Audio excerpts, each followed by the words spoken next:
Memiliki iklim tropis dan tanah yang subur, sangat mendukung flora dan fauna yang berlimpah di Indonesia. Rawa dan rawa bakau tumbuh subur di sepanjang pantai. Terdapat juga hutan hujan tropis yang dapat ditemukan di Jawa Tengah, Jawa Barat, Sumatera, Kalimantan, sebagian Sulawesi, Maluku, dan Papua. Selain itu, ada juga vegetasi subtropis yang melimpah seperti pohon ek, pinus, dan kayu keras. Semuanya itu tumbuh subur di tanah Indonesia. Hutan yang luas dan iklim yang mendukung juga telah merangsang kehidupan hewan yang beragam. Banyak hewan langka dan unik hidup di negara kita, seperti badak bercula 1, orangutan, buaya air asin, komodo, harimau Sumatera, dan anoa. Selain itu, banyak pula spesies ular, serangga, dan burung yang berlimpah. Tidak hanya sampai di situ, Indonesia memiliki lautan tropis yang mengelilingi garis pantai Indonesia sepanjang 80.000 km. Negara ini memiliki berbagai ekosistem laut dan pesisir, termasuk pantai, bukit pasir, muara, bakau, terumbu karang, padang lamun, dataran lumpur, alga, dan ekosistem pulau kecil. Bahkan Indonesia adalah salah satu negara yang masuk dalam segitiga terumbu karang dengan keanekaragaman ikan terumbu karang terbesar di dunia.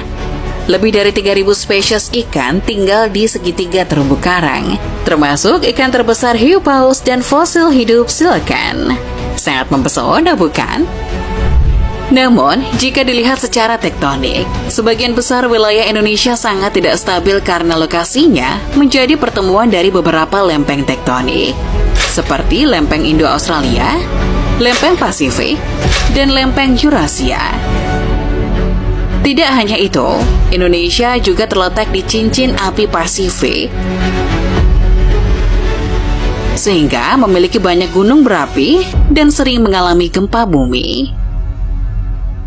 Dilansir dari Magma Indonesia, Indonesia memiliki jumlah gunung api aktif sebanyak 127, terbanyak di dunia, dan menduduki peringkat pertama dengan jumlah korban jiwa terbanyak.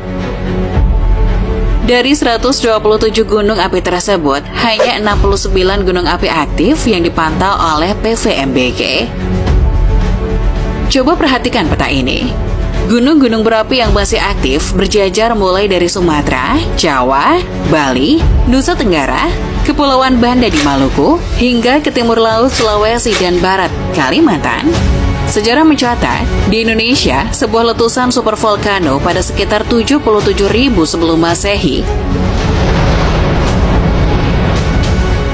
yang berbentuk danau toba dipercaya mengakibatkan musim dingin vulkanik dan penurunan suhu dunia selama bertahun-tahun.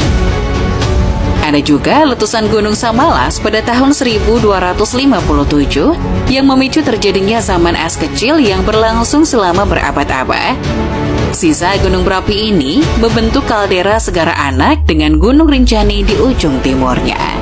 Tidak hanya itu, letusan Gunung Tambora pada tahun 1815 merupakan letusan gunung berapi paling mematikan sepanjang sejarah yang memakan korban jiwa mencapai 92.000 kematian dan menciptakan payung abu vulkanik yang menyebar dan menyelimuti sebagian besar Indonesia dan membuat sebagian besar belahan bumi utara mengalami tahun-tahun tanpa musim panas.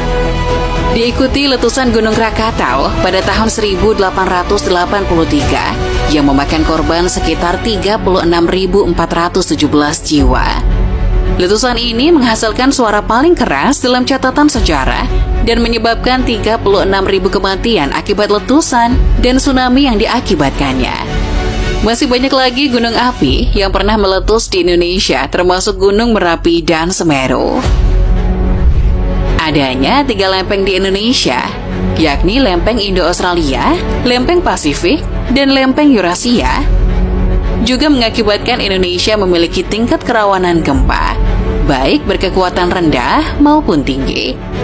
Selain faktor letusan gunung berapi, gempa juga bisa terjadi ketika ada pergeseran lempeng. Gempa yang terjadi pun kadang diiringi dengan bencana lainnya, yakni tsunami. Sejarah mencatat